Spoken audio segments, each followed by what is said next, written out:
একজন অ্যাসিস্ট্যান্ট প্রক্টরও আছে, হ্যাঁ। তো তারা এটা আসলে দেখবে এই বিষয়গুলো হচ্ছে আচরণবিধি লঙ্ঘন হচ্ছে কি হচ্ছে না, এটা প্রক্টরাল টিমের কাজ। আমরা তাদেরকে হেল্প করতেছি, অ্যাসিস্ট করতেছি।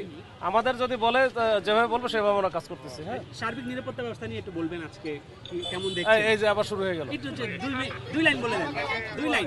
সার্বিক নিরাপত্তা মানে এখানকার এখন পর্যন্ত আমরা যতটুকু আমি ঘুরে দেখেছি, সার্বিক নিরাপত্তা পরিস্থিতি এখন অনেক ভালো আছে।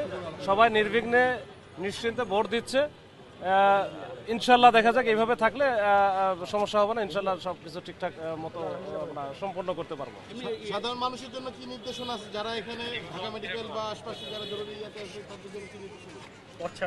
সাধারণ মানুষ যারা তাদের আসলে যারা এই রেগুলারই যে ঢাকা ইউনিভার্সিটিকে হয়তো ব্যবহার করে তারা বিভিন্ন জায়গায় যাতায়াত করতো, তাদের জন্য আজকে আসলে একটু ঝামেলা হবে। তারা একটু কষ্ট ভোগ করবে, এখন কিছু করার নাই। এখন যেহেতু আজকে একটা দিন তাদেরকে একটু কষ্ট করতে হবে, এরপরে কাল থেকে তো তারা আবার স্বাভাবিকভাবে কাজ করতে পারবে। ঢাকা মেডিকেলে যারা সেবা নিতে আসবে তাদের জন্য কি বলবেন? পাশ দিয়ে তো খোলা আছে, আমাদের সব দিক দিয়ে খোলা আছে। এটা ঢাকা মেডিকেল সারা ঢাকায় যে কোনো দিক দিয়ে যাইতে পারবে, জাস্ট খালি ঢাকা ইউনিভার্সিটির ভিতর দিয়ে না গেলেই হয়। এটা আসলে নিরাপত্তার স্বার্থে এটা করা হয়েছে। ডাক্তারদের জন্য সেম নির্দেশিকা? এটা সবার জন্য। একেবারে ইমার্জেন্সি হলে সেক্ষেত্রে তো আমরা দিচ্ছি। একেবারে ইমার্জেন্সি দেখা গেল যে যারা অনেকে আছে যাদের কার্ড নাই বা তারা ঢোকার জন্য চেষ্টা করতেছে, তো তাদের বিষয়ে কি বলবেন? না, যারা কার্ড নাই তারা ঢোকার চেষ্টা করে তো ঢুকতে দেবো না।